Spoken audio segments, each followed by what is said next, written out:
റോമാലേഖനം 12-ാമത്തെ അധ്യായം 2-ാമത്തെ വാക്യത്തിന്റെ അടിസ്ഥാനത്തിലാണല്ലോ നമ്മൾ കഴിഞ്ഞ ആഴ്ചകളിൽ മനസ്സ് പുതുക്കി രൂപാന്തരപ്പെടുവീൻ എന്നുള്ള ഭാഗം ചിന്തിച്ചുകൊണ്ടിരിക്കുന്നത്.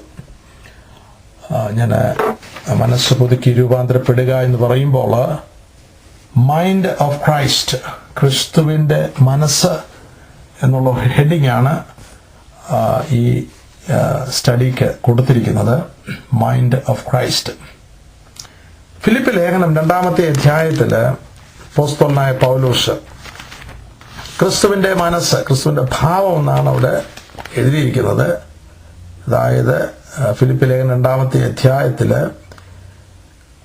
അതിൻ്റെ 5-ാമത്തെ വാക്യം നാം വായിക്കുമ്പോൾ, ഫിലിപ്പ് ലേഖനം 2-ാമത്തെ അധ്യായം 5-ാമത്തെ വാക്യത്തിൽ ക്രിസ്തുവേശുവിലുള്ള ഭാവം തന്നെ നിങ്ങളിലും ഉണ്ടായിരിക്കട്ടെ. അത് ഇംഗ്ലീഷിൽ നമ്മൾ വായിക്കുമ്പോൾ let this mind be in you. Mind എന്നുള്ളൊരു വാക്കാണ് ഉപയോഗിച്ചിരിക്കുന്നത്. Which was also in Christ Jesus. Let this mind be in you which was also in Christ Jesus. ക്രിസ്തുവേശുവിലുള്ള ഭാവം തന്നെ നിങ്ങളിലും ഉണ്ടായിരിക്കട്ടെ, ക്രിസ്തുവേശുവിലുള്ള മനസ്സ് തന്നെ നിങ്ങളിൽ ഉണ്ടായിരിക്കട്ടെ എന്ന് നമുക്ക് ട്രാൻസ്ലേറ്റ് ചെയ്യാം. എന്തിനാണ് ക്രിസ്തുവിന്റെ മനസ്സിലേക്കുള്ള ഈ രൂപാന്തരം നമുക്കുണ്ടാകേണ്ടത്? ഈ 2-ാമത്തെ അധ്യായത്തിൽ ആദ്യം മുതൽ നമ്മൾ വായിക്കുമ്പോൾ, 2-1 മുതലുള്ള ഭാഗങ്ങൾ നമ്മൾ വായിക്കുമ്പോൾ, ക്രിസ്തുവില് വല്ല പ്രബോധനവും ഉണ്ടെങ്കിൽ, സ്നേഹത്തിന്റെ വല്ല ആശ്വാസവും ഉണ്ടെങ്കിൽ, ആത്മാവിന്റെ വല്ല കൂട്ടായ്മയും ഉണ്ടെങ്കിൽ, വല്ല ആർദ്രതയും മനസ്സിലും ഉണ്ടെങ്കിൽ, നിങ്ങൾ ഏക മനസ്സ് ഉള്ളവരായി. അവിടെ ഏക മനസ്സെന്ന ഒരു വാക്ക് ഉപയോഗിക്കുന്നു. നിങ്ങൾ ഏക മനസ്സുള്ളവരായി, ഏക സ്നേഹം പൂണ്ട്, ഐകമത്യപ്പെട്ട്, ഏക ഭാവമുള്ളവരായി ഇങ്ങനെ എൻ്റെ സന്തോഷം പൂർണ്ണമാക്കുകയും. അവിടെ ഏക മനസ്സെന്ന് പറയുന്നു, ഐകമത്യ, യൂണിറ്റി, ഏകഭാവം. ഏകഭാവം എന്ന് പറയുമ്പോൾ അത് മനസ്സിന്റെ ഒരു പ്രതിഫലനമാണ്. Manifestation of the mind. നമ്മുടെ ജീവിതത്തിലുള്ള അനേക ഭാവങ്ങൾ അത് പുറമേ നാം കാണുന്നതാണ്. ഉന്നത ഭാവം, അല്ലെങ്കിൽ ഹൈ മൈൻഡഡ്നെസ് എന്ന് ഇംഗ്ലീഷിൽ പറയാം. ആയതുപോലെ അനേക പ്രവൃത്തികളുടെ ഉറവിടം മനസ്സാണ്. മനസ്സിലാണ് ഇത് ഒറിജിനൽ, അതിൻ്റെ പ്രാരംഭമായിട്ടുള്ള ട്രാൻസാക്ഷൻ നടക്കുന്നത്. മനസ്സെങ്ങനെയുള്ളതാണോ അത് അനുസരണമായിരിക്കും നമ്മുടെ ജീവിതത്തിൻ്റെ ഭാവവും നമ്മുടെ ജീവിതത്തിലെ പ്രവൃത്തികൾ. ക്രിസ്തുവിൻ്റെ മനസ്സിലേക്ക് നമുക്ക് വന്നെങ്കിൽ മാത്രമേ നമുക്ക് ഏക മനസ്സുള്ളവരാകുവാനായിട്ട് സാധിക്കുകയുള്ളൂ. ഇപ്പോൾ ഒരു കൂട്ടായ്മയിൽ കുറച്ചു പേരുണ്ടെങ്കിൽ അവർ ഏക മനസ്സുള്ളവരാകണമെന്ന് പറഞ്ഞാൽ എല്ലാവരും ക്രിസ്തുവിൻ്റെ മനസ്സിലേക്ക്, റോമാലേഖനം 12-ാമത്തെ അധ്യായത്തിൽ 2-ാമത്തെ വാക്യത്തിൽ നമ്മൾ വായിക്കുന്ന ആ മനസ്സ്, അതായത് മനസ്സ് പുതുക്കി രൂപാന്തരപ്പെടുന്ന, ആ രൂപാന്തരപ്പെട്ട ട്രാൻസ്ഫോംഡ് മൈൻഡ് അല്ലെങ്കിൽ റിന്യൂഡ് മൈൻഡ്, ആ മനസ്സിലേക്കുള്ള രൂപാന്തരം വരുന്നവർക്ക് മാത്രമേ ഏക മനസ്സും ഏക ഭാവമുള്ളവരായിട്ട് പ്രവർത്തിക്കുവാനായിട്ട് സാധിക്കുകയുള്ളൂ. അപ്പോൾ ഏക മനസ്സെന്നുള്ളത് ദൈവവചനത്തിൽ അനേക ഭാഗങ്ങളിൽ നമുക്ക് കാണുന്നതിന് സാധിക്കും. പ്രത്യേകിച്ച് അപ്പോസ്തല പ്രവർത്തികൾ നമ്മൾ വായിക്കുമ്പോൾ അതിൻ്റെ തുടക്കത്തിൽ തന്നെ 1-ാമത്തെ അധ്യായത്തിൽ 120 പേര് ഒന്നിച്ച് ആത്മസ്നാനത്തിന് വേണ്ടി പ്രാർത്ഥിച്ചുകൊണ്ടിരിക്കുമ്പോൾ 1-ാമത്തെ വാക്യത്തിൽ, അപ്പോസ്തല പ്രവർത്തികൾ 1-ാമത്തെ വാക്യം നാം വായിക്കണം. അതിൻ്റെ അവസാന ഭാഗങ്ങൾ വായിക്കുമ്പോൾ അവരെല്ലാവരും ഒരുമനപ്പെട്ട് പ്രാർത്ഥന കഴിച്ച് പോന്നു. ഒരുമനപ്പെട്ട് പ്രാർത്ഥന കഴിച്ചു പോന്നു. ഇംഗ്ലീഷിൽ വൺ അക്കോർഡ് എന്നുള്ളൊരു വാക്കാണ് ഉപയോഗിച്ചത്. One accord. അതിൻ്റെ അർത്ഥം unity in their mind. Unity in mind, ഒരു മനസ്സ്. യഥാർത്ഥമായിട്ടുള്ള ഒരു പ്രാർത്ഥന, ഒരു സഭ ഒന്നിച്ച് കൂടി വന്ന് ഈ അളവിൽ ഒരു പ്രാർത്ഥന പ്രാർത്ഥിക്കണമെങ്കിൽ മനസ്സൊന്നാകണം. ആ മനസ്സൊന്നാകുക എന്ന് പറഞ്ഞാൽ ദൈവവചനത്താലും ദൈവത്തിൻ്റെ ആത്മാവിനാലും ഒരു രൂപാന്തരം, മനസ്സ് പുതുക്കി രൂപാന്തരപ്പെടുക. ആ ഒരു രൂപാന്തരം വരുന്ന മനസ്സുകള്, എങ്കിൽ ക്രിസ്തുവിന്റെ മനസ്സിലേക്ക് രൂപാന്തരപ്പെടുന്നതായിട്ടുള്ള മനസ്സുകൾ ഒന്നിച്ചു വരുമ്പോൾ മാത്രമേ അപ്പോസ്തല പ്രവർത്തികളിൽ പറഞ്ഞിരിക്കുന്നതായിട്ടുള്ള ഒരുമനയിലേക്ക് വരുവാനായിട്ട് സാധിക്കുകയുള്ളൂ. ആയതുകൊണ്ടാണ് അപ്പോസ്തല പ്രവർത്തികളില് ദൈവത്തിന്റെ അത്ഭുതത്തിന്റെ പ്രവർത്തികൾ, അസാധാരണമായിട്ടുള്ള വീര്യപ്രവർത്തികള് സഭയിൽ നടക്കുന്നതിന്റെ കാരണം ഒരു മനയുള്ളവരായിരുന്നു, അല്ലെങ്കിൽ ക്രിസ്തുവിന്റെ മനസ്സ്, ക്രിസ്തുവിന്റെ ഭാവം ഉള്ളവര് ആയിരുന്നു. അതിന്റെ അടുത്ത ചില വാക്യങ്ങൾ നമ്മൾ വായിക്കുമ്പോൾ 4-ാമത്തെ അധ്യായത്തില്, അപ്പോസ്തല 4-ാമത്തെ അധ്യായത്തില് അതിന്റെ 24-ാമത്തെ വാക്യം നാം വായിക്കുമ്പോൾ അവിടെ എഴുതിയിരിക്കുന്നത്, അത് കേട്ടിട്ട് അവർ ഒരു മനപ്പെട്ട് ദൈവത്തോട് നിലവിളിച്ച് പറഞ്ഞത്. ദാറ്റ്സ് പ്രയർ ഇൻ യൂണിറ്റി എന്നാണ് ഞാൻ അതിന്റെ താഴെ എഴുതിയിരിക്കുന്നത്. ഒരു മനപ്പെട്ട്. 4-ന്റെ 32-ാമത്തെ വാക്യത്തിൽ നമ്മൾ വായിക്കുമ്പോൾ വിശ്വസിച്ചവരുടെ കൂട്ടം ഏക ഹൃദയവും ഏക മനസ്സും ഉള്ളവര് ആയിരുന്നു. വിശ്വസിച്ചവരുടെ കൂട്ടം ഏക ഹൃദയവും ഏക മനസ്സും ഉള്ളവർ ആയിരുന്നു. ഇംഗ്ലീഷിൽ വായിക്കുമ്പോൾ those who believed were of one heart and one soul. ഈ വാക്യങ്ങള് നമ്മളെ മനസ്സിലാക്കുന്നത് ആദിമ സഭയുടെ, അപ്പോസ്തോലിക സഭയുടെ സ്വഭാവം ഇവിടെ വെളിപ്പെടുത്തുമ്പോൾ നാം മനസ്സിലാക്കേണ്ടത് അവരുടെ മനസ്സൊന്നായിരുന്നു. എപ്രകാരമാണ് ആ മനസ്സ് ഒന്നാകുവാനായിട്ട് സാധിച്ചത്? ക്രിസ്തുവിന്റെ മനസ്സിലേക്കുള്ള രൂപാന്തരം ആ ജീവിതങ്ങളുടെ ഉള്ളില് വന്നിരുന്നു. അപ്പോൾ ഏക മനസ്സ്, മൈൻഡ് ഓഫ് ക്രൈസ്റ്റ്, ക്രിസ്തുവിന്റെ മനസ്സെന്ന് പറയുമ്പോൾ ആ മനസ്സിലേക്ക് വരുന്നവർക്ക് മാത്രമേ ഈ ഏക മനസ്സോടുകൂടെ ഒന്നിച്ചിരുന്ന് പ്രാർത്ഥിപ്പാനും ഒന്നിച്ച് വചനം കേൾക്കുവാനും ഒന്നിച്ച് പ്രവർത്തിപ്പാനും സാധിക്കുകയുള്ളൂ. മടങ്ങി നാം ഫിലിപ്പ് ലേഖനത്തിൽ വരുമ്പോൾ 2-ാമത്തെ അധ്യായത്തില് 2 ഭാഗങ്ങൾ നമുക്കവിടെ ചിന്തിക്കാം. ഏക മനസ്സ് നമുക്ക്, അല്ലെങ്കിൽ ക്രിസ്തുവിന്റെ മനസ്സ് നമുക്കുണ്ടാകുമ്പോൾ നമ്മുടെ ജീവിതത്തിൽ വരുന്നതായിട്ടുള്ള അനുഭവങ്ങൾ, നമ്മുടെ പ്രവൃത്തിയിൽ വരുന്നതായിട്ടുള്ള അനുഭവങ്ങൾ ഇവിടെ നാം വായിച്ചപ്പോൾ ഏക മനസ്സ്, ഏക സ്നേഹം, ഐകമത്യം, ഏകഭാവം.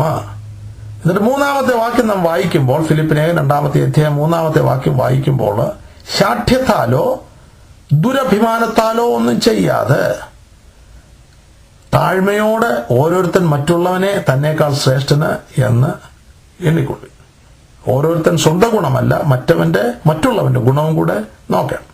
5 മുതലുള്ള ഭാഗം നാം വായിക്കുമ്പോൾ ക്രിസ്തുവിന്റെ സ്വഭാവം ആ ചില വാക്യങ്ങളിൽ അപ്പോസ്തലനായ പൗലോസ് ദൈവ പരിശുദ്ധാത്മാവിൽ ഇവിടെ രേഖപ്പെടുത്തിയിട്ടുണ്ട്. ക്രിസ്തുവിന്റെ സ്വഭാവം, അവിടെ ക്രിസ്തുവിന്റെ ഭാവം തന്നെ നിങ്ങളിൽ ഉണ്ടായിരിക്കട്ടെ എന്ന് എഴുതുമ്പോൾ ഇംഗ്ലീഷില് let this mind be in you which was also in Christ Jesus. അപ്പൊ ആ മനസ്സിനെ പറ്റി എഴുതുമ്പോൾ ക്രിസ്തുവിന്റെ മനസ്സ്, ക്രിസ്തുവിന്റെ ഭാവം അതെന്തായിരുന്നു? 3-4 സ്വഭാവങ്ങളുടെ പ്രത്യേകമായിട്ട് അപ്പോസ്തലന് എടുത്തെഴുതുന്നുണ്ട്. ഒന്ന്, അവിടെ എഴുതിയിരിക്കുന്നത് കർത്താവായ യേശു ക്രിസ്തു ദാസരൂപം എടുത്തു. അവരെ ദൈവരൂപത്തിലിരിക്കെ ദൈവത്തോടുള്ള സമത്വം മുറുകെ പിടിച്ചുകൊള്ളണം എന്ന് വിചാരിക്കാതെ ദാസരൂപം എടുത്തു. Taking the form of a bond servant എന്നാണ് ഇംഗ്ലീഷില്. ലോകം നമ്മളെ പഠിപ്പിക്കുന്നത് ദാസരൂപം എടുക്കുവാനല്ല. ലോകത്തിന്റെ മനസ്സ് എപ്പോഴും നമ്മൾ ഉന്നതന്മാരാകുവാനായിട്ട് ഉള്ള മനസ്സാണ്. അതാണ് ലോകം നമ്മളെ പഠിപ്പിക്കുന്നത്. ലോകത്തിന്റെ മനസ്സും അത് തന്നെയാണ്. പ്രകൃതിയാൽ നമുക്ക് ലഭിച്ചിരിക്കുന്ന മനസ്സ് എപ്പോഴും ഉന്നതിയിലേക്ക്, ഒരുവനേക്കാൾ ഒരുവൻ മികച്ചവനെന്ന് കാണിക്കുവാൻ നമ്മള് ഈ മെറ്റീരിയലിസ്റ്റിക് സൊസൈറ്റിയിൽ കാണുന്ന ഒരു സ്വഭാവം, പ്രധാനപ്പെട്ട സ്വഭാവം അതാണ്. അവനേക്കാളും ഞാൻ മികച്ചവനാണ്. എന്നാൽ കർത്താവായ യേശുക്രിസ്തുവിന്റെ സ്വഭാവം ദൈവരൂപത്തിലിരിക്കെ ദൈവത്തോടുള്ള സമത്വം മുറുകെ പിടിച്ചുകൊള്ളണമെന്ന് വിചാരിക്കാതെ ദാസരൂപം എടുത്തു. അതിന് മുകളിൽ നമ്മൾ വായിക്കുമ്പോൾ ശാഠ്യത്താലോ ദുരഭിമാനത്തോലോ ഒന്നും ചെയ്യാതെ താഴ്മയോട് ഓരോരുത്തൻ മറ്റുള്ളവനെ തന്നേക്കാൾ ശ്രേഷ്ഠൻ എന്നെണ്ണിക്കൊള്ളുവീൻ. ക്രിസ്തുവിന്റെ മനസ്സിലേക്ക് ഒരു രൂപാന്തരം വന്നെങ്കിൽ മാത്രമേ നമ്മുടെ മനസ്സ് പഴയ നികൃഷ്ടമായിട്ടുള്ള മനസ്സിൽ നിന്ന്, വ്യർത്ഥമായിട്ടുള്ള മനസ്സിൽ നിന്ന് ക്രിസ്തുവിന്റെ മനസ്സിലേക്ക് വരുമ്പോൾ മാത്രമേ, അങ്ങനെയുള്ളവർക്ക് മാത്രമേ മറ്റുള്ളവനെ തന്നെക്കാൾ ശ്രേഷ്ഠൻ എണ്ണുവാനായിട്ട് സാധിക്കുകയുള്ളൂ. അപ്പോൾ കർത്താവായ യേശുക്രിസ്തുവിന്റെ മനസ്സ്, taking the form of a bond servant. അതുപോലെ അടുത്ത ഭാഗം നമ്മൾ വായിക്കുമ്പോൾ അതിന്റെ 6-ാമത്തെ വാക്യത്തില് അല്ലെങ്കിൽ 7-ാമത്തെ വാക്യത്തില് മനുഷ്യ സാദൃശ്യത്തിലായി തന്നെത്താൻ ഒഴിച്ചു. ഇംഗ്ലീഷിലെ ഒരു translation he emptied himself out എന്നാണ്. He emptied himself out. എന്നാൽ വേറൊരു ട്രാൻസ്ലേഷൻ ഞാൻ നോക്കിയപ്പോൾ made himself of no reputation. Made himself of no reputation. ലോകത്തിന്റെ സ്വഭാവം, ലോകത്തിന്റെ മനസ്സെന്ന് പറയുമ്പോൾ നമ്മളെ റെപ്യൂട്ടബിൾ ആക്കുവാനാണ്, മറ്റുള്ളവനേക്കാൾ അല്ലെങ്കിൽ പ്രശംസയുടെ മേഖലയിൽ എത്തുവാനായിട്ടാണ് നാം ആഗ്രഹിക്കുന്നത്, പുകഴ്ചയുടെ മേഖലയിൽ എത്തുവാനായിട്ടാണ് നാം ആഗ്രഹിക്കുന്നത്, നമ്മെ തന്നെ മറ്റുള്ളവർക്ക് പ്രദർശിപ്പിക്കുവാനായിട്ടാണ്. I M something. ഇപ്പോൾ ഇന്നത്തെ ലോകത്തിന്റെ ഓട്ടം എന്നും അത് തന്നെ, ലോകത്തിന്റെ സ്വഭാവം അതാണ്. നമ്മളെ തന്നെ ഉയർത്തുവാനായിട്ട്, നമ്മുടെ റെപ്യൂട്ടേഷന്, നമ്മുടെ പുകഴ്ച മറ്റുള്ളവരെ പ്രദർശിപ്പിക്കുവാനായിട്ടുള്ള പ്രവണത, അത് ലോകത്തിന്റെ മനസ്സാണ്. എന്നാൽ ക്രിസ്തുവിന്റെ മനസ്സ്, he made himself of no reputation. മലയാളത്തിൽ നമ്മൾ വായിക്കുമ്പോൾ തന്നെത്താൻ ഒഴിച്ചു. തനിക്കുണ്ടായിരുന്നതായിട്ടുള്ള സകലതും താൻ ഒഴിച്ചു വെച്ചതിന് ശേഷം ഒരു സാധാരണക്കാരനായിട്ടാണ് ഈ ഭൂമിയിലേക്ക് താൻ വരുന്നത്. 3-ാമത്തെ സ്വഭാവം ഞാൻ ഇവിടെ എഴുതിയിരിക്കുന്നത് തന്നെത്താൻ താഴ്ത്തി. തന്നെത്താൻ ഒഴിച്ചു, തന്നെത്താൻ താഴ്ത്തി. ഇംഗ്ലീഷിൽ he humbled himself. താഴ്മയുടെ ഒരു സ്വഭാവം ക്രിസ്തുവിന്റെ സ്വഭാവമാണ്. കർത്താവ് തന്നെ പറ്റി പറയുന്നത്, ഞാൻ സൗമ്യതയും താഴ്മയും ഉള്ളവനാകിയാൽ എന്റെ മുഖമേറ്റുകൊണ്ട് എന്നോട് പഠിപ്പിക്കും. ലോകത്തിന്റെ സ്വഭാവം സൗമ്യതയുടെയും താഴ്മയുടെയും സ്വഭാവമല്ല. താഴ്മ കൊണ്ട് രക്ഷപ്പെടാൻ സാധ്യമല്ല എന്ന് തന്നെയാണ് പഠിപ്പിക്കുന്നത്. എൻ്റെ മകൾ കോളേജിലായിരുന്നപ്പോൾ അവളോട് പറഞ്ഞു, you have to be aggressive. നിന്റെ ഈ സ്വഭാവം കൊണ്ട് നിനക്ക് ഈ ലോകത്തിലെ കോർപ്പറേറ്റ് വേൾഡിൽ അല്ലെങ്കിൽ ഇന്നത്തെ പ്രൊഫഷണൽ വേൾഡിൽ രക്ഷപ്പെടാൻ സാധ്യമല്ല. Which is in a way true. ലോകത്തിന്റെ സ്വഭാവം എന്ന് പറയുമ്പോൾ നമ്മളിതിനെ ഉയർത്തി കാണിക്കുക എന്നുള്ളതാണ്. റെസ്യൂമെ എഴുതുമ്പോൾ നമുക്കറിയാം, നമ്മളില്ലാത്തത് അനേക കാര്യങ്ങൾ അതിനകത്ത് നമ്മൾ കൂട്ടിച്ചേർക്കുന്നുണ്ട്. പൊതുവെ ആൾക്കാർ എന്നോട് പറയുന്നതാണ്, എനിക്ക് മാത്രമേ ജോലി കിട്ടുള്ളൂ. അപ്പോൾ ഇതെങ്ങനെയാണ് തമ്മിൽ ഇറ്റ്സ് എ കോൺഫ്ലിക്റ്റ്. ഇത് പരസ്പര വിരുദ്ധമാണ്.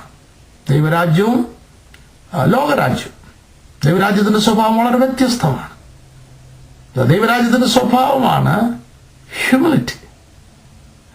കർത്താവിന്റെ സ്വഭാവത്തെ ലോലി ഇൻ ഹാർട്ട് എന്നെടുത്ത് പറയുന്നുണ്ട്.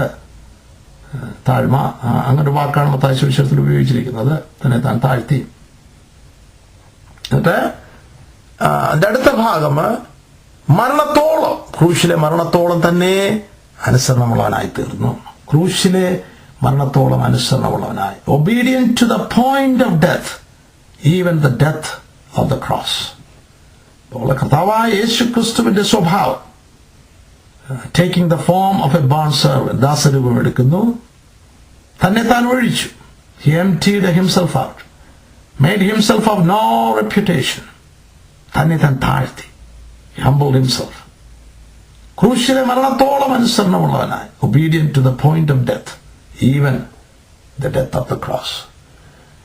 ഈ ഒരു സ്വഭാവത്തിലേക്ക് നമുക്ക് വരണമെങ്കിൽ ക്രിസ്തുവിന്റെ ഭാവം, ക്രിസ്തുവിന്റെ മനസ്സ്, ക്രിസ്തുവിന്റെ സ്വഭാവമാണ്.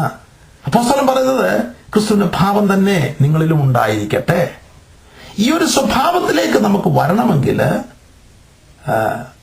റോമാലേഖനം 12-ാമത്തെ അധ്യായത്തിൽ പറഞ്ഞിരിക്കുന്നതായിട്ടുള്ള 2-ാമത്തെ അധ്യായത്തിൽ പറഞ്ഞിരിക്കുന്നതായിട്ടുള്ള അനുഭവത്തിലേക്ക്, ലോകത്തിന് അനുരൂപമാകാതെ നന്മയും പ്രസാദവും പൂർണ്ണതയുമുള്ള ദൈവഹിതം ഇന്നതെന്ന് തിരിച്ചറിയേണ്ടതിന്, ഇതെല്ലാം ദൈവഹിതമാണ്. This is the will of God. കുഞ്ഞുങ്ങളെ, ദൈവത്തിന്റെ പരിജ്ഞാനത്തിന് വിരോധമായി പോകുന്ന എല്ലാ ഉയർച്ചയും നിങ്ങൾ ഇടിച്ചു കളയണം. ദൈവത്തിന്റെ ഹിതമാണ്. ദൈവത്തിന്റെ ഹിതമാണ് ക്രിസ്തുവിന്റെ സൗമ്യതയിലേക്കും താഴ്മയിലേക്കും നിങ്ങൾ വരണം. ദൈവഹിതമാണ്, ദൈവസ്വഭാവം. ദൈവസ്നേഹത്താൽ നിങ്ങൾ നിറയപ്പെടണം.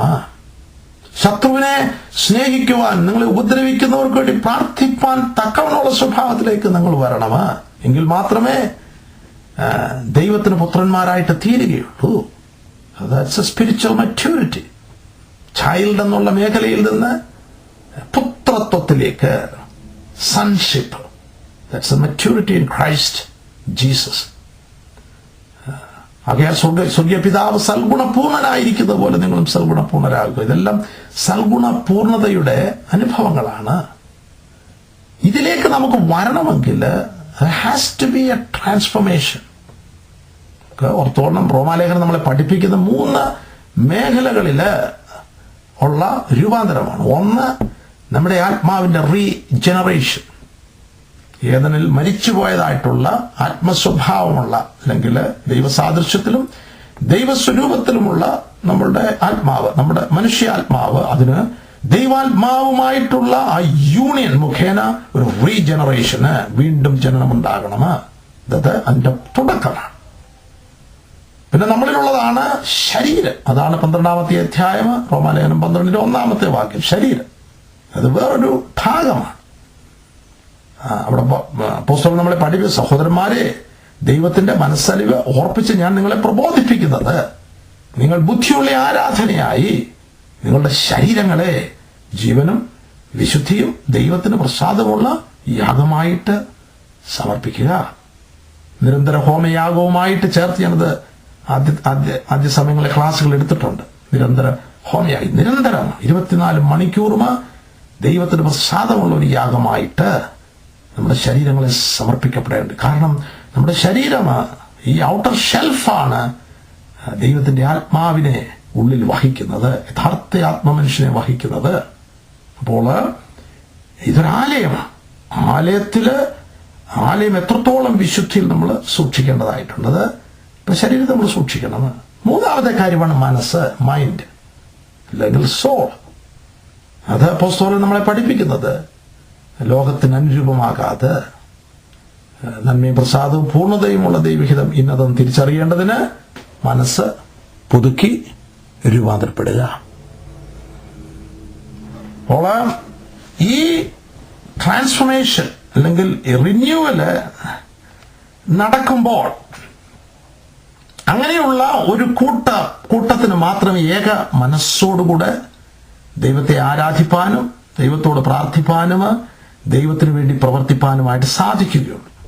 അല്ല എങ്കിൽ അനേക മനസ്സുകളാണ് ഒന്നിച്ചു വരുന്നത്. അത് ഒരു മനസ്സിലേക്ക് വരുവാനായിട്ട് സാധിക്കുകയില്ല. പലതരത്തിലുള്ള മനസ്സുകളാണ്. ക്രിസ്തുവിന്റെ മനസ്സിലേക്ക് വരുമ്പോൾ മാത്രമേ ഏക മനസ്സ് നമുക്ക് ലഭിക്കുകയുള്ളൂ. അതുകൊണ്ടാണ് വളരെ വളരെ വളരെ പ്രധാനപ്പെട്ട ഒരു വിഷയമാണ്. ഇതുപോലെ നമ്മൾ കഴിഞ്ഞ ആഴ്ചക്കാലം ഞാൻ ആവർത്തന പുസ്തകത്തിൽ നിന്ന് വാക്യം വായിച്ചത്, അത് പുതിയ നിയമത്തിൽ കർത്താവ് ലൂക്കോസിന്റെ സുവിശേഷം 10-ാമത്തെ അധ്യായം 27-ാമത്തെ വാക്യത്തിൽ അത് കോട്ട് ചെയ്യുന്നുണ്ട്. നിന്റെ ദൈവമായ കർത്താവിനെ പൂർണ്ണ ഹൃദയത്തോടും പൂർണ്ണ ആത്മാവോടും പൂർണ്ണ ശക്തിയോടും പൂർണ്ണ മനസ്സോടും കൂടെ സ്നേഹിക്കണം. അവിടെ മനസ്സിന്റെ കാര്യം പറയുന്നുണ്ട്, പൂർണ്ണ മനസ്സ്. ഇരുമനസ്സിന്റെ കാര്യം പറയുന്നുണ്ട്. യാക്കോബ് അപ്പോസ്തലന് ഇരുമനസ്സുള്ളവന് തന്റെ വഴികളിലൊക്കെയും അസ്ഥിരന്, നികൃഷ്ട മനസ്സിനെ പറ്റി നമ്മൾ പഠിച്ചു, വ്യർത്ഥ മനസ്സിനെ പറ്റി പഠിച്ചു, ചിത്തവും മനസ്സാക്ഷിയും മലിനമായിരിക്കുന്ന കാര്യം പഠിച്ചു. ഇതെല്ലാം മനസ്സിന്റെ ലോക മനസ്സിന്റെ വേരിയേഷൻസ് ആണ്. ഓക്കെ, ആ മനസ്സുകൾക്കൊന്നും, അപ്രകാരമുള്ള മനസ്സുകൾക്കൊന്നും നമ്മുടെ ദൈവമായ കർത്താവിനെ പൂർണ്ണ മനസ്സോടുകൂടെ സ്നേഹിപ്പാനോ സേവിപ്പാനോ സാധ്യമല്ല. അപ്പോൾ ആ നികൃഷ്ടമായിട്ടുള്ള മനസ്സിൽ നിന്ന് ക്രിസ്തുവിന്റെ മനസ്സിലേക്ക് വരുന്ന ഒരു ദേഹിക്ക് മാത്രമേ പൂർണ്ണ മനസ്സോടുകൂടെ ദൈവത്തെ സ്നേഹിക്കുവാനായിട്ട് സാധിക്കുകയുള്ളൂ. ഒരുമനപ്പെട്ട് പ്രാർത്ഥിക്കുന്ന കാര്യം ഈ അപ്പോസ്തല പ്രവർത്തികൾ നമ്മൾ വായിച്ചു. 2 പേര് കൂടി വരികയാണെങ്കിൽ അവർക്ക് ആ ഒരു മനസ്സോടുകൂടെ പ്രാർത്ഥിക്കണമെങ്കിൽ 2 പേരുടെ മനസ്സ് ക്രിസ്തുവിന്റെ മനസ്സിലേക്കുള്ള രൂപാന്തരത്തിലേക്ക് വരണം. അവർ ഒരുമനപ്പെട്ട് ദൈവത്തോട് നിലവിളിച്ചു പറഞ്ഞത്, വിശ്വസിച്ചവരുടെ കൂട്ടം ഏക ഹൃദയം ഏക മനസ്സുമുള്ളവരായിരുന്നു. വലിയ അത്ഭുതങ്ങൾ അവിടെ നടന്നത്. വലിയ സമർപ്പണ ജീവിതമായിരുന്നു ആ ആദിമസഭയില്. അവർ സകലത് പൊതുവക എന്നെണ്ണുവാൻ തക്കവണ്ണം ആ അളവിലേക്ക് നമ്മുടെ അപ്പോസ്തല പ്രവൃത്തികൾ ആ ഭാഗം വായിക്കുമ്പോൾ ഒന്ന് വായിക്കാം നമുക്ക്. അപ്പോസ്തല പ്രവൃത്തികൾ അവരുടെ ആ സഭയുടെ സ്വഭാവം.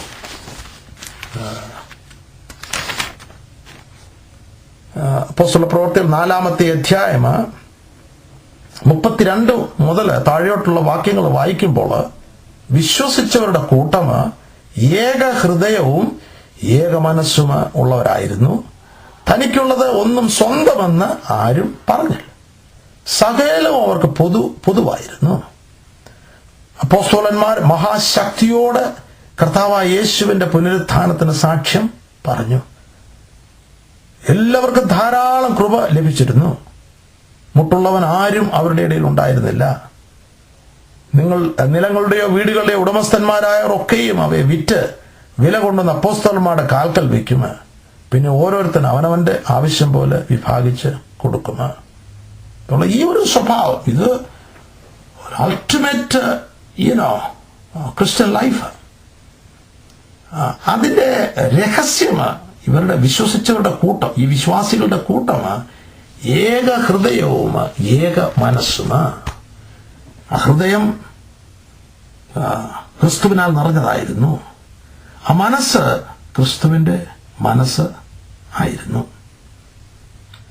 ഇപ്പൊ ഈ നാളുകളിൽ നാം വളരെ ആഗ്രഹത്തോട് പ്രാർത്ഥിക്കുന്ന കർത്താവ് ഈ മനസ്സിനുള്ള രൂപാന്തരം എൻ്റെ ജീവിതത്തിൽ ഉണ്ടാകുവാനായിട്ട്. ഫിലിപ്പി ലേഖനം 4-ാമത്തെ അധ്യായം 2-ാമത്തെ വാക്യത്തിൽ അപ്പോസ്തലന് 2 സഹോദരിമാരെ പ്രബോധിപ്പിക്കും. ഫിലിപ്പി ലേഖനം 4-ാമത്തെ അധ്യായത്തിൽ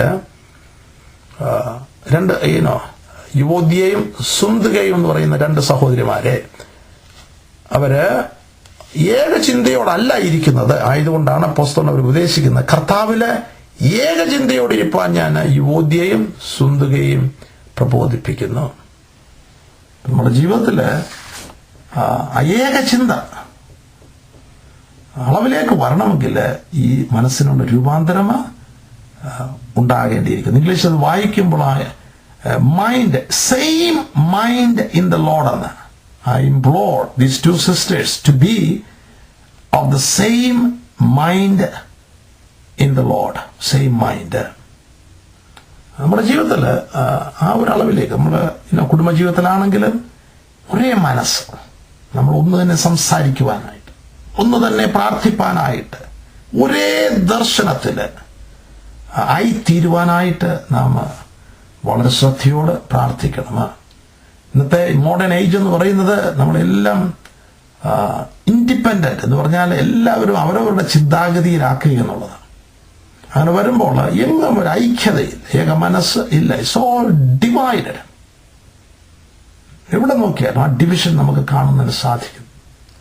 എന്നാൽ ദൈവവചനപ്രകാരം ഈ മൈൻഡ്, ക്രിസ്തുവിന്റെ മനസ്സിലേക്ക് നമുക്ക് വന്നു ചേരുവാൻ സാധിക്കുമെങ്കിൽ അങ്ങനെയുള്ള മനസ്സുകളെ ഒരു ശക്തിക്കും ഡിവൈഡ് ചെയ്യുവാനായിട്ട് സാധ്യമല്ല. അതിനെ രണ്ടാക്കുവാനായിട്ട് സാധ്യമല്ല. ആയതുകൊണ്ടാണ് ഈ മനസ്സ് നമുക്ക് ഉണ്ടാകേണ്ടത്. ഇതുപോലെ വേറൊരു വാക്ക് ഉപയോഗിച്ചിരിക്കുന്നത്, അത് തിമോത്തിയോസിന്റെ ലേഖനത്തിൽ 2 തിമോത്തി 2 തിമോത്തിയോസ് 1-ാമത്തെ അധ്യായം 7-ാമത്തെ വാക്യത്തില് അപ്പോസ്തലനായ പൗലോസ് തന്റെ ശിഷ്യനായ തിമോത്തിയോസിന് ലേഖനങ്ങൾ എഴുതുമ്പോൾ അനേക ഉപദേശങ്ങൾ ആ ശിഷ്യന് കൊടുക്കുമ്പോൾ 7-ാമത്തെ വാക്യത്തില് 2 തിമോത്തിയോസ് 1:7 ഭീരുത്വത്തിന്റെ ആത്മാവിനെയല്ല, ശക്തിയുടെയും സ്നേഹത്തിന്റെയും സുബോധത്തിന്റെയും ആത്മാവിനെ അത്രയേ ദൈവം നമുക്ക് തന്നത്. സുബോധം, ഇംഗ്ലീഷില് സൗണ്ട് മൈൻഡ്, സൗണ്ട് മൈൻഡ്, സുബോധം, സൗണ്ട് മൈൻഡ്. ഞാനത് ജോൺ മക്കാർദർ എന്ന് പറഞ്ഞ ഒരു ദേവദാസന്റെ കമന്ററി, ബൈബിൾ കമന്ററിയിൽ താഴെ ഒരു നോട്ട് ഞാൻ വായിച്ചപ്പോൾ സൗണ്ട് മൈൻഡിനെ പറ്റി അദ്ദേഹം എഴുതിയിരിക്കുന്നത്, this refers to a disciplined, self controlled and properly prioritised mind. അപ്പോൾ it's a discipline mind, it's a self controlled and properly prioritised mind. Priority വളരെ പ്രധാനപ്പെട്ട ഒരു വിഷയം, നമ്മുടെ ജീവിതത്തിന്റെ പ്രയോറിറ്റി. നാം ഓർക്കും, ഇന്ന് ലോകത്തിൽ കാണുമ്പോൾ സക്സസ്ഫുൾ ആയിട്ടുള്ള ആൾക്കാരെ നോക്കുമ്പോൾ we say they're of sound mind. അല്ലെങ്കിൽ വേറെ ആളിൽ പറയുകയാണെങ്കിൽ മാനസികമായിട്ടുള്ള രോഗികളെയാണ് അവർക്ക് സൗണ്ട് മൈൻഡ് ഇല്ല എന്ന് പറയുന്നത്. എന്നാൽ ദൈവവചനത്തിന്റെ അടിസ്ഥാനത്തിൽ നാം നോക്കുമ്പോൾ വചനപ്രകാരം ദൈവഹിതം മനസ്സിലാക്കി നിത്യതയ്ക്ക് വേണ്ടി ജീവിക്കുന്നവർ മാത്രമേ സൗണ്ട് മൈൻഡഡ് ആയിട്ടുള്ള ആൾക്കാർ. അവരാണ് റിയൽ ആയിട്ടുള്ള സൗണ്ട് മൈൻഡഡ് ആയിട്ടുള്ള ആൾക്കാർ. ലോകത്തിൽ ഒരുപാട് സക്സസ് ഉണ്ടായി, ഒരുപാട് പണം സമ്പാദിച്ച് നമുക്കറിയാം ഒരു സമയം ഇതെല്ലാം കളഞ്ഞിട്ട് ഈ അധ്വാനവും ഈ ഓട്ടവും എല്ലാം ഒരു ദിവസം തീരും. ഈ ഉണ്ടാക്കിയതൊന്നും ഇവർ കൊണ്ടുപോകുന്നില്ല. അപ്പോൾ ലോകത്തിലെ ഏറ്റവും ഉന്നത മേഖല വന്ന അവസാനം ശലോമോന് വെളിപ്പാടുണ്ടാകുന്നു. സകലതും മായ, വ്യർത്ഥം, ഇറ്റ്സ് ഓൾ വെയിൻ. ലോകത്തിലുണ്ടായ glory it's a vain glory. ലോകത്തിൽ ഉണ്ടാക്കിയതായിട്ടുള്ള സമ്പാദ്യങ്ങൾ ഇറ്റ്സ് ഓൾ വെയിൻ. അങ്ങനെയാണെങ്കിൽ യഥാർത്ഥമായിട്ടൊരു സൗണ്ട് മൈൻഡ് അല്ലെങ്കിൽ സുബോധമുള്ള ഒരു മനുഷ്യനെന്ന് പറയുന്നത് ദൈവ വചനപ്രകാരം ജീവിക്കുന്നതാണ്. കർത്താവിന്റെ ഉപദേശങ്ങൾ മനസ്സിലാക്കി അത് ഗ്രഹിച്ച് അതിൻ പ്രകാരം ജീവിക്കുന്ന ഒരുവനാണ് മാൻ വിത്ത് എ സൗണ്ട് മൈൻഡ്. അയാളുടെ പ്രയോറിറ്റി എന്താണ് ജീവിതത്തിൽ പ്രധാനപ്പെട്ടതെന്നുള്ളത് അത് വചനത്തിന്റെ അടിസ്ഥാനത്തിലാണ്. ഒരു ലോക മനുഷ്യനെയും യഥാർത്ഥമായിട്ട് ദൈവാനുസരണം ജീവിക്കുന്ന ഒരാളിന്റെ പ്രയോറിറ്റി നോക്കുകയാണെങ്കിൽ ഇറ്റ്സ് എൻറ്റയർലി ഡിഫറെന്റ്. വളരെ വ്യത്യസ്തമാണ്. ലോകം നോക്കുമ്പോൾ ലോക മനുഷ്യന് വളരെ സൗണ്ടായിട്ട് ഒരാളാണെന്ന് പറഞ്ഞിരിക്കുക, അയാള് വളരെ മിടുമിടുക്കനാണെന്ന് പറഞ്ഞിരിക്കുക. പക്ഷെങ്കിൽ ദൈവജനപ്രകാരം നോക്കുമ്പോൾ ദൈവം പല സമയങ്ങളിൽ അങ്ങോട്ട് മൂഢ എന്നാണ് വിളിക്കുന്നത്, യു ഫൂൾ എന്നാണ് വിളിക്കുന്നത്. അപ്പോൾ ഇവരുടെ പ്രയോറിറ്റി വളരെ വളരെ വ്യത്യസ്തമാണ്. ഇവിടെ എഴുതിയിരിക്കുന്ന sound mind refers to a disciplined, self-controlled and properly prioritized mind. This is the opposite of fear that causes disorder and confusion. ഇവിടെ തിമോഥെയോസിനോട് പറയുമ്പോൾ ഭീരുത്വത്തിന്റെ ആത്മാവിനെ അല്ല, ഭീരുത്വത്തിന്റെ ആത്മാവിനെ അല്ല, സ്നേഹത്തിന്റെയും ശക്തിയുടെയും സുബോധത്തിന്റെയും സൗണ്ട് മൈൻഡ്. ആ സൗണ്ട് മൈൻഡ് അല്ലെങ്കിൽ സുബോധമില്ലാത്തതായിട്ടുള്ളവരുടെ ജീവിതത്തിലാണ് ഭയമ, കലക്കമ, കൺഫ്യൂഷൻ. ഇറ്റ്സ് എ ഡിസോർഡർലി, ഓർഡറില്ലാത്ത ലൈഫാണ്. It's A confused life. ഭയം, ഭീരുത്വം ആ ജീവിതങ്ങളിലുണ്ട്.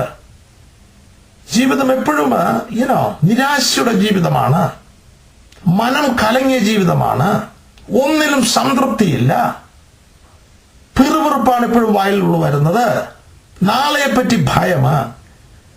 ഇതെല്ലാം വിളിച്ചറിയിക്കുന്നത് ഈ സ്വഭാവങ്ങൾ നമ്മളിൽ ഉണ്ടെങ്കിൽ നമ്മുടെ മനസ്സ് സുബോധമാണ് ഉള്ളതല്ല. It's not a sound mind. എന്നിട്ട് ഇതിനകത്ത് എഴുതിയിരിക്കുന്നത് focusing on the sovereign nature and perfect purposes of our eternal God. ഇതാണ് റോമാലേഖനം 12-ാമത്തെ അധ്യായത്തിൽ അപ്പോസ്തലൻ നമ്മെ പഠിപ്പിക്കും. ലോകത്തിന് അനുരൂപമാകാതെ ദൈവത്തിന്റെ ആ പെർഫെക്റ്റ് വില്ല്, ഈ ലോകത്തിന് അനുരൂപമാകാതെ നന്മയും പ്രസാദവും പൂർണ്ണതയുമുള്ള ദൈവഹിതം, the perfect will of God, അത് തിരിച്ചറിയുവാനായിട്ട് you have to discern the perfect will of God.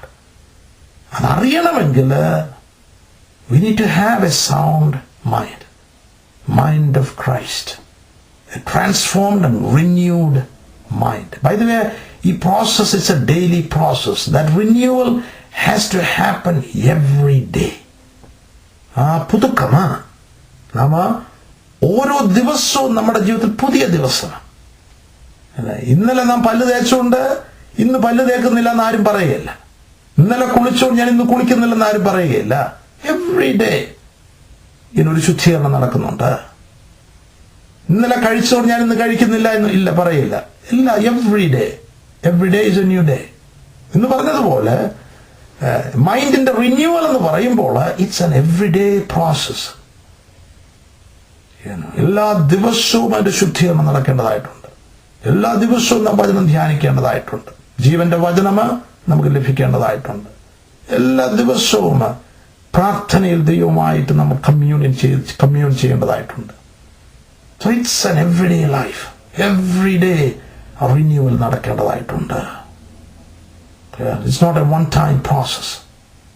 ഇപ്പോൾ സുബോധം, സൗണ്ട് മൈൻഡ്, അനേക സ്ഥാനങ്ങളിലത് അപ്പോസ്തലന് ഓർപ്പിക്കുന്നുണ്ട്. സുബോധം എന്നുള്ള ഞാനതിന്റെ സൈഡിൽ എഴുതിയിരിക്കുന്നത് living right in the sight of God.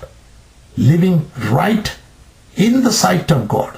ലോകത്തിലുള്ളവരുടെ മുൻപിൽ ലിവിങ് റൈറ്റ് അല്ല, living right in the sight of God according to the word of God.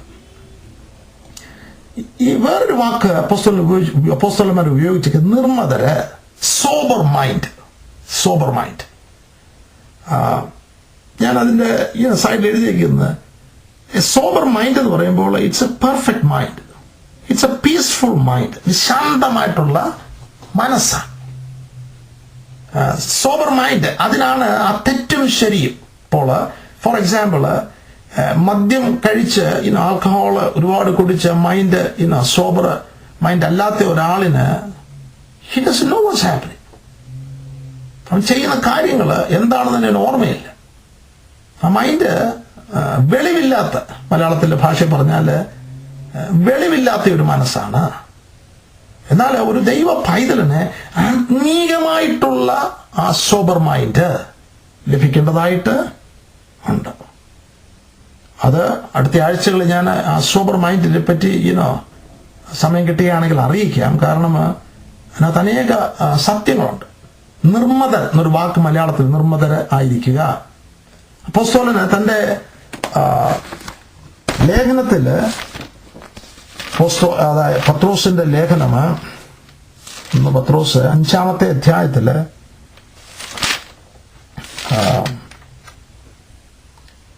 അവിടെ 7-ാമത്തെ വാക്യത്തില് നമ്മൾ വായിക്കുമ്പോൾ 1 പത്രോസ് 5-ാമത്തെ 7-ാമത്തെ വാക്യത്തില് അവൻ നിങ്ങൾക്കായി കരുതുന്നതാകയാൽ നിങ്ങളുടെ സകല ചിന്താകുലവും, ചിന്താകുലം എന്ന് പറയുമ്പോൾ മൈൻഡില് മനസ്സിലുണ്ടാകുന്നതായിട്ടുള്ള വിഷയമാണ് ചിന്താകുലമാ. സകല ചിന്താകുലവും അവന്റെ മേലെ ഇട്ടുകൊള്ളുവീൻ. എന്നിട്ട് 8-ാമത്തെ വാക്ക് നിർമ്മതരായിരിപ്പീൻ. അപ്പോൾ ആ ചിന്താകുലവും നിർമ്മതയും തമ്മിലൊരു കണക്ഷൻ ഉണ്ട്. നിർമ്മതര് എന്ന് പറയുമ്പോൾ സോബർ മൈൻഡ്. ആ മൈൻഡ് ശരിയല്ല എങ്കിൽ, മനസ്സ് ശരിയല്ല എങ്കിലാണ് ചിന്താകുലങ്ങള് ഉള്ളിലേക്ക് പ്രവേശിക്കുന്നത്. മനസ്സിന്റെ റിന്യൂവല്, ആ ട്രാൻസ്ഫോർമേഷന്റെ പ്രാധാന്യമാണ് ഇവിടെ നമ്മൾ ചിന്തിക്കുന്നത്. കർത്താവിൽ ഏകചിന്തയോട് ഇരിപ്പാനായിട്ട് മനസ്സ് രൂപാന്തരപ്പെട്ടല്ലേ ഒക്കത്തുള്ളൂ. ഒരുമനപ്പെട്ട് പ്രാർത്ഥിപ്പാനായിട്ട് ക്രിസ്തുവിന്റെ മനസ്സിലേക്ക് നാം ആയി തീർന്നല്ലേ ഒക്കത്തുള്ളൂ.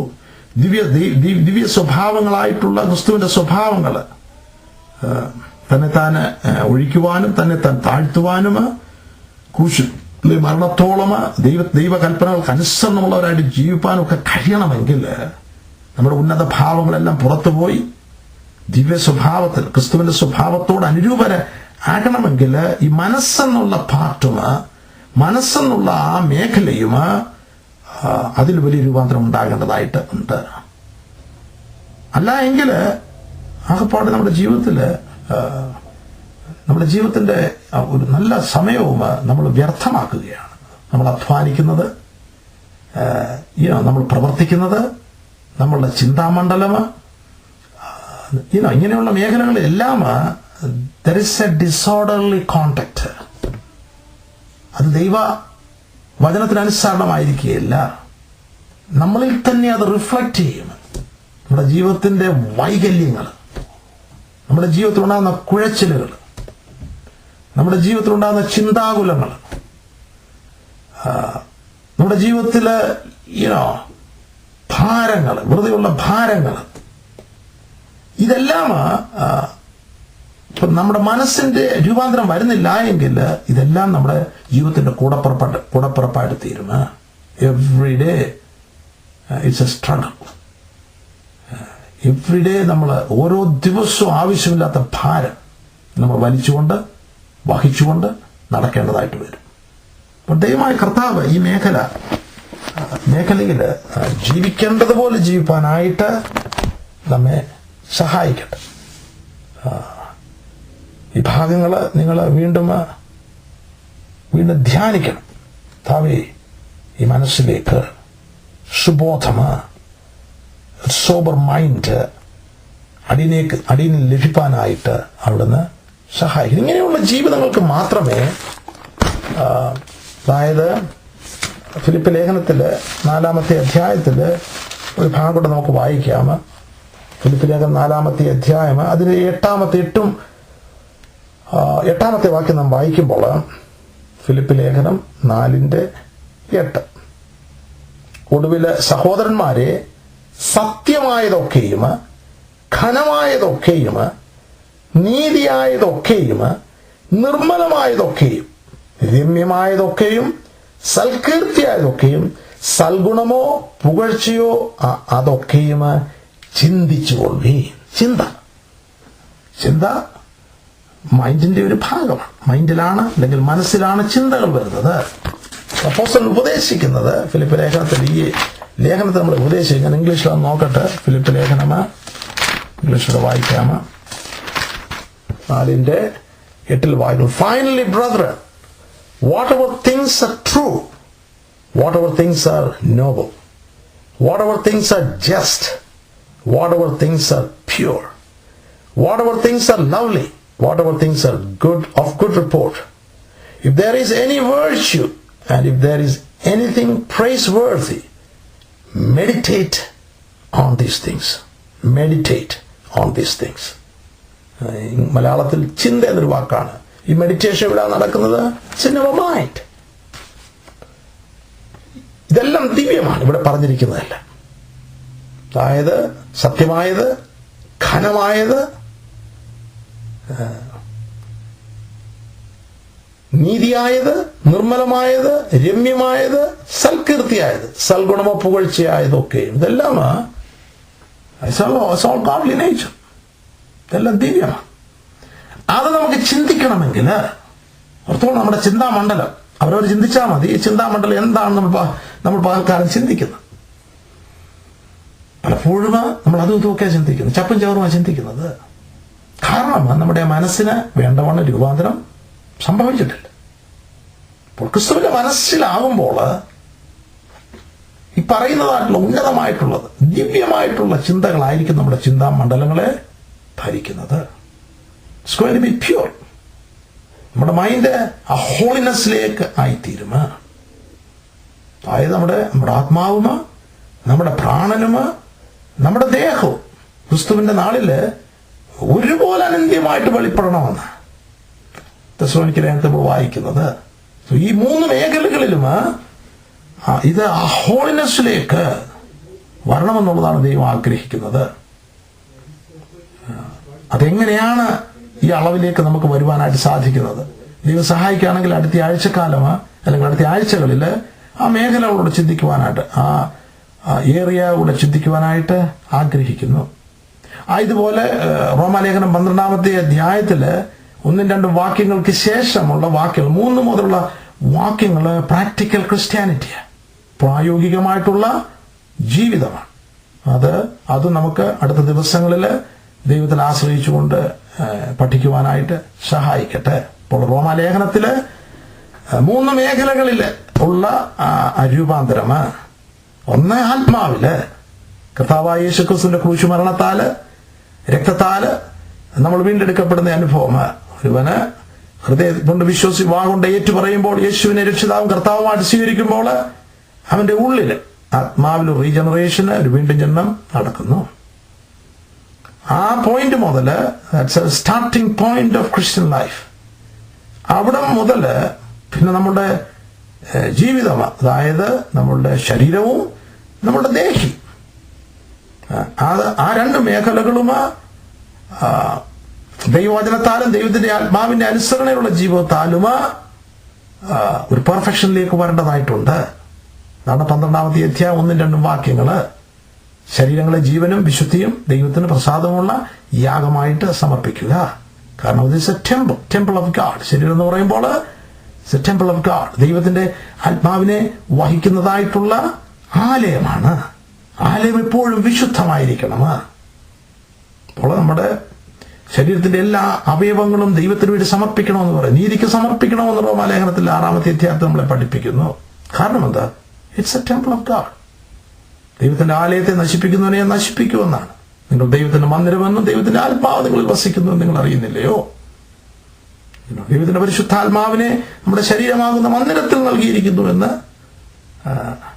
കൊരിന്ത്യർ ലേഖനത്തിൽ നമ്മൾ വായിക്കുന്നു. നിങ്ങളെ വിലയ്ക്ക് വാങ്ങിച്ചിരിക്കുകയാണ്. ആയതുകൊണ്ട് നിങ്ങൾ താങ്കൾക്ക് ഉള്ളവരല്ല, നിങ്ങൾ ദൈവത്തിന് വേണ്ടി ഉള്ളവരാണ്. അതാണ് നമ്മുടെ ശരീരം. അല്ല, ശരീരം നമ്മുടെ ഇഷ്ടം പോലെ ജീവിക്കാനുള്ളതല്ല. ദൈവം അത് കർത്താവ് വിലയ്ക്ക് വാങ്ങിച്ചിരിക്കുകയാണ്.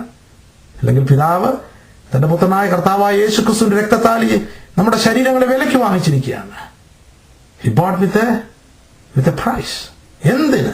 തന്റെ ആത്മാവിനെ നമ്മുടെ ഉള്ളില് നൽകുവാനായിട്ട്.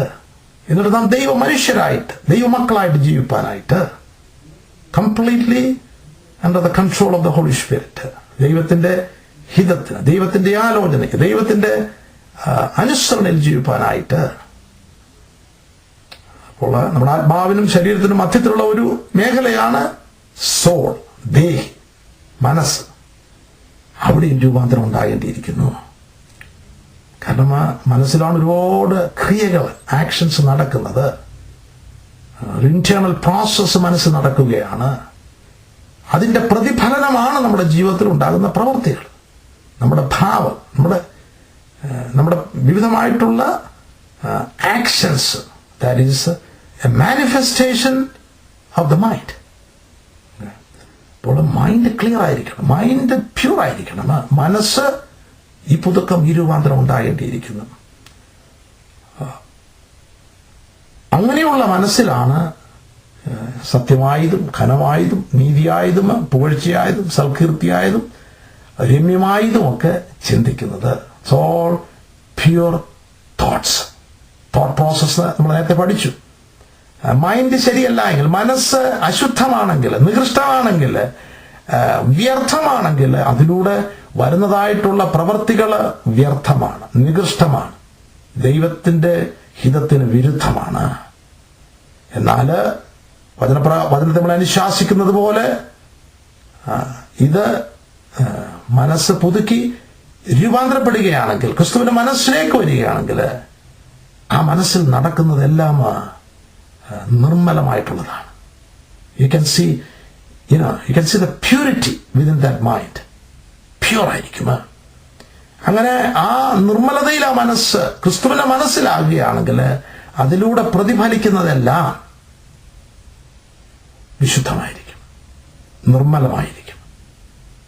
അത് ദൈവഹിതപ്രകാരമുള്ളതായിരിക്കും. ആ ഒരു ഉന്നതമായിട്ടുള്ള വിളി, ആ ഉന്നതമായിട്ടുള്ള അനുഭവത്തിലേക്ക് വരുവാനായിട്ടാണ്. അത് ദൈവ സാദൃശ്യവും ദൈവസ്വരൂപമാണ്. അങ്ങനെ ഒരു ജീവിതം, അതാണ് നമ്മുടെ വിളി, അതാണ് നമ്മുടെ തെരഞ്ഞെടുപ്പ്. ആയതുകൊണ്ട് ഈ നാളുകളിൽ അതിനുവേണ്ടി നമുക്ക് പ്രാർത്ഥിക്കാം, അതിനുവേണ്ടി നമുക്ക് ദാഹിക്കാം. അടുത്ത ആഴ്ചക്കാലം ദൈവം സഹായിക്കുകയാണെങ്കിൽ എപ്രകാരമാണ് ഈ ഒരു മനസ്സിലേക്ക് നമുക്ക് വരുവാനായിട്ട് സാധിക്കുന്നത്? How we can attain the mind of Christ. അതിനുള്ള ചില ചിന്തകൾ നിങ്ങളെ അറിയിക്കുവാനായിട്ട് ഞാൻ ആഗ്രഹിക്കുകയാണ്. ഈ ഭാഗങ്ങൾ നിങ്ങൾ വീണ്ടും ചിന്തിച്ചാട്ട് ഇത് ചില ദിവസങ്ങൾക്കുള്ളിൽ ഞാൻ എഡിറ്റ് ചെയ്ത് വെബ്സൈറ്റിലിടുക. So you can go back and get a copy of it. അതിൻ്റെ CD അല്ലെങ്കിൽ കമ്പ്യൂട്ടറിൽ കൂടെ തന്നെ വീണ്ടും കേൾക്കുമ്പോൾ കുറച്ചുകൂടെ ഈ ഭാഗങ്ങൾ ഹൃദയത്തിൽ ഹൃദിസ്ഥമാകുവാനായിട്ട്, അത് നിങ്ങളുടെ ജീവിതത്തിൽ ഈ പറയുന്നതായിട്ടുള്ള മനസ്സിന്റെ രൂപാന്തരത്തിലേക്ക്, കർത്താവായ യേശുക്രിസ്തുവിന്റെ മനസ്സിലേക്ക് വരുവാൻ തക്കവണ്ണം സഹായിക്കും. അതിനുവേണ്ടി നമുക്ക് ആഗ്രഹിക്കാം, അതിനുവേണ്ടി നമുക്ക് പ്രാർത്ഥിക്കാം. ദൈവമായ കർത്താവ് ഈ വചനങ്ങളാൽ എല്ലാവരെയും ധാരാളമായിട്ട് അനുഗ്രഹിക്കട്ടെ. സ്തോത്രം. പ്രാർത്ഥനയിൽ അന്യോന്യം ഓർത്താം. സ്തോത്രം. Praise the Lord.